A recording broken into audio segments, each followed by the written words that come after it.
एक ले लें पेट्रोल जैसे है। पेट्रोल पे जब आप टैक्स बढ़ाते हैं तो उसका जो इम्पैक्ट है, रिलेटिव इम्पैक्ट, वो मोटरसाइकिल वाले पे ज्यादा है कंपेयर टू जो लैंड क्रूजर चला रहा है। लैंड क्रूजर वाले को तो आप पेट्रोल की कीमत डबल कर दें, ट्रिपल कर दें, उसको तो कोई फर्क नहीं पड़ेगा।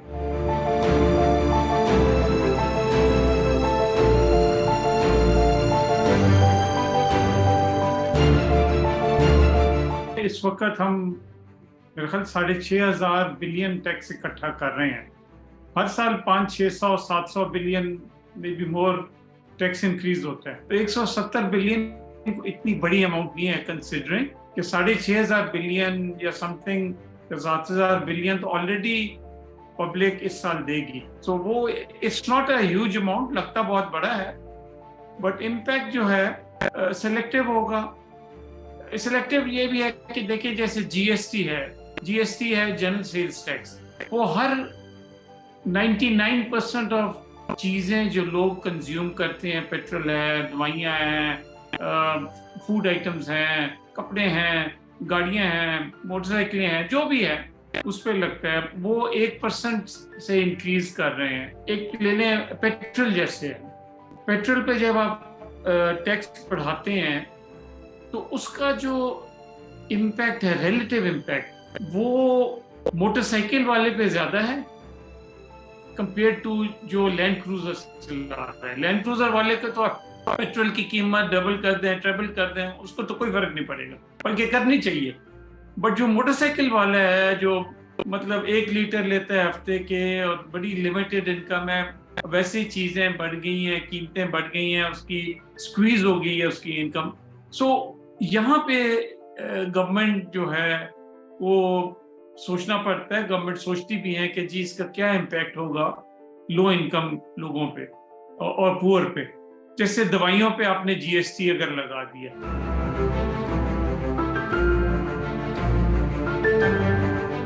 जो तीन तीन किस्म के टैक्सेस होते हैं जी। इनकम टैक्स है जो आपकी इनकम पे लगता है, जो आप सालाना आमदनी आपकी जो होती है अगर सैलरी है। दूसरा है कि आपकी वेल्थ, आपके 20 करोड़ का घर है, 10 करोड़ की गाड़ी है, उस पर कुछ ना कुछ वेल्थ टैक्स लगना चाहिए। या जितनी भी आपकी वेल्थ है, आपने स्टॉक मार्केट है, वहां आपके 50 करोड़ हो गए आपके शेयर्स की वैल्यू, उस पर टैक्स लगना चाहिए। सो ये वेल्थ टैक्स बड़ा जरूरी है। और तीसरा है कि इसको जनरल सेल्स टैक्स कहते हैं कि हर गुड पे, हर चीज प्रोड्यूस हो रही है, क्योंकि आपने एक ऐसा टैक्स पे लगाना है जो पूरी एक लिहाज से पब्लिक पे आए। पब्लिक ने भी तो कंट्रीब्यूट करना चाहिए ना, करना है हुकूमत चलाने के लिए। बट उसमें फिर आपको जो है एग्जेम्पशन देनी पड़ेगी। मसलन फूड आइटम पे आप एग्जेम्पशन देनी पड़ेगी, सेल्स टैक्स के आपको एग्जेम्पशन देनी पड़ेगी। लेट्स से दवाइयों पे, ये लाइफ सेविंग ड्रग्स हैं। सो वो एक ऐसा सिस्टम होना चाहिए कि अगेन अगर जब सेल्स टैक्स लगता है तो उन प्रोडक्ट्स पे ज्यादा लगे जो अमीर तबका कंज्यूम करता है। और जैसे शुगरी ड्रिंक्स हैं, देखें गरीब तो नहीं जाके कोको कोला 4 कैंस रोज के पीता या 6, वो तो वेल उसमें आप टैक्स लगाएं। और एक और कैटेगरी है, हाँ, प्रॉपर्टी टैक्स। प्रॉपर्टी है लोगों की, घर हैं, जमीनें हैं। पाकिस्तान में अगेन पूरी दुनिया में लोएस्ट है प्रॉपर्टी टैक्स। आपको एक एग्जांपल दूं कि इंडिया का एक शहर है चेन्नई, वहां से जितना प्रॉपर्टी टैक्स इकट्ठा होता है पूरे पंजाब से ज्यादा है। इस्लामाबाद में पाकिस्तान में सबसे ज्यादा महंगी प्रॉपर्टी है, मगर प्रॉपर्टी टैक्स पूरे पाकिस्तान में सबसे कम है, क्योंकि यहाँ पे जिनके बड़े बड़े घर हैं वो डिसीजन मेकर्स हैं, वो गवर्नमेंट में भी हैं, वो पॉलिटिक्स में भी हैं। सो एनीवे, मतलब हमारा जो निज़ाम है एक बहुत, I would say, anti poor है। टैक्स का निज़ाम बहुत एंटी पुअर है।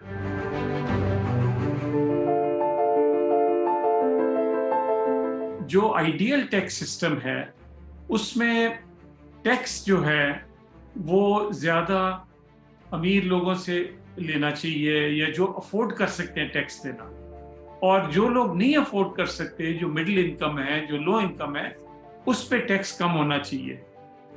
अनफॉर्चुनेटली पाकिस्तान में और बहुत से मुल्कों में इनडायरेक्ट टैक्स, मसलन वो टैक्स जो हर तबके का टैक्स पे रहता है, वो कोई 60% है टैक्स का, 60-65। और जो डायरेक्ट टैक्स है, जो आप जो अमीर लोग शायद ज्यादा देते हैं, गरीब लोग कम देते हैं टैक्स, डायरेक्ट टैक्स, वो पाकिस्तान में 30-35% है तो पूरे टैक्स का। तो यहाँ पे एक बहुत ज्यादा, मैं समझता हूँ कि टैक्स सिस्टम हमारा फ्लॉड है, कि बहुत ज्यादा इन्हिसार है जीएसटी पे, एक्साइज ड्यूटी पे, कस्टम ड्यूटी पे, और कम जो है, जो लोग ज्यादा अफोर्ड कर सकते हैं, जिनकी इनकम ज्यादा है, जिनके पास एसेट्स ज्यादा हैं, जो बड़े बड़े घरों में रहते हैं, बड़ी बड़ी गाड़ियां चलाते हैं, बाहर समर में बाहर चले जाते हैं अपनी वेकेशंस के लिए, उन पे रिलेटिवली टैक्स बहुत कम है।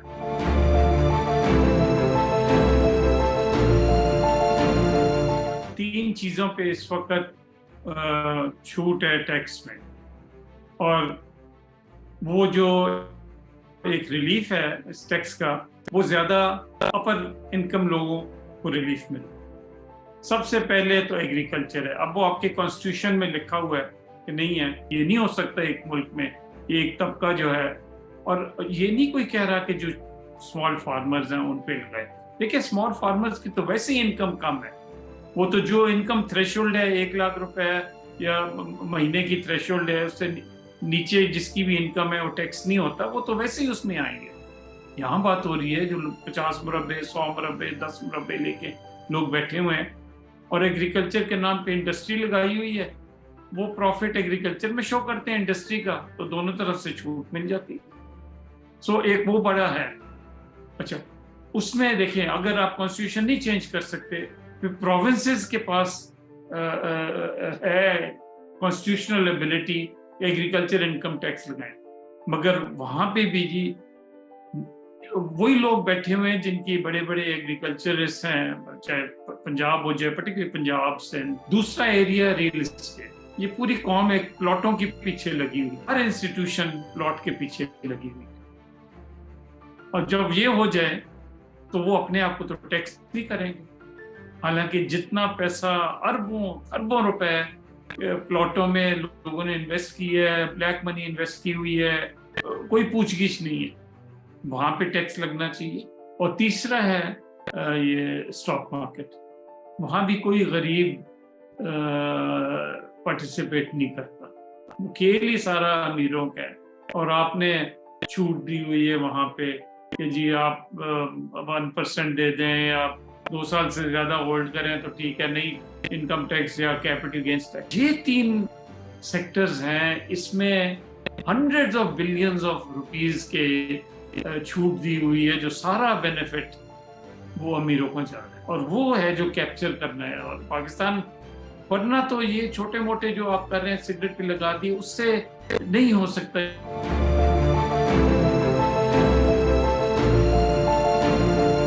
अगर 6-6.5 हजार आप टैक्स इकट्ठा कर रहे हैं, तो आजकल 3-3.5 तो जो आपने लोन लिए हुए हैं उसके लोन पेमेंट्स, बाकी रह गया 3-3.5, वो आपने प्रोविंसेस को दे दिया, क्योंकि एक आप फेडरेशन है, और हम एक स्टेट हैं built out of federating units. So आपने सारी सिंध, बलूचिस्तान, केपी, पंजाब, गिलगित बल्तिस्तान, वो तो आपको देना ही है क्योंकि आप एक फेडरेटिंग यूनिट से बने।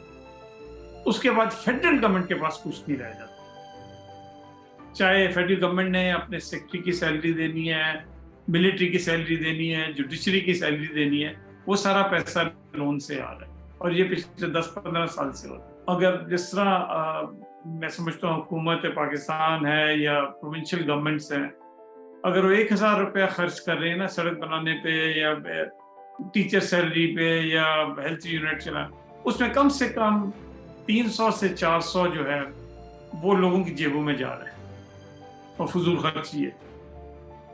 वहाँ पे बहुत ज़रूरत है कि आप ये फजूल खर्ची कम करें, क्योंकि एक आर्ग्यूमेंट और बड़ी वैलिड आर्ग्यूमेंट होती है जो टैक्स पेयर की होती है कि जी मेरे टैक्स के पैसे तो ज़ाया हो रहे हैं तो मैं क्यों टैक्स दूँ। आफ्टर जो आम टैक्स पेयर है वो देखता है ना कि हुकूमती एक मुलाजिम है, वो जाए पुलिस में, पुलिस वाला नहीं होगा, वो जाए कोर्ट में, कोर्ट बंद पड़ा होगा, जज नहीं होगा, वो कह रहे हैं मेरे टैक्स से आपकी सैलरी जा रही है तो आप दफ्तर ही नहीं होते।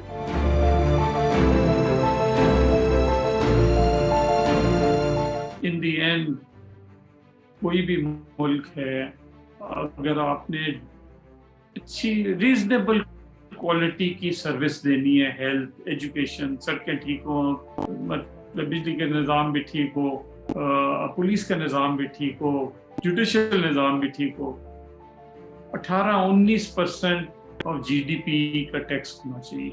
आप इकट्ठा कर रहे हैं 11, मतलब टैक्स 10% है, उसके ऊपर इधर उधर 10-11%, 5-6% टैक्स बढ़ना चाहिए ताकि ये सारी जो सर्विसेज हैं वो improve. But at the same time कुछ सिस्टम होना चाहिए to hold accountable the government officials जो कि सर्विस डिलीवर कर रहे हैं। ये नहीं हो सकता कि हम उनकी तनख्वाहें बढ़ा दें, उनको पैसे भी दे दें, अच्छा जी एक्सरे के लिए आपको हम ज्यादा पैसे दे रहे हैं, पता चले वो अपनी क्लिनिक में जाके एक्सरे कर रहे हैं। ये नहीं हो सकता। Thank you for watching the full video. We have noticed that most of you haven't subscribed to our YouTube channel, so we encourage you to hit the bell icon and subscribe to our YouTube channel.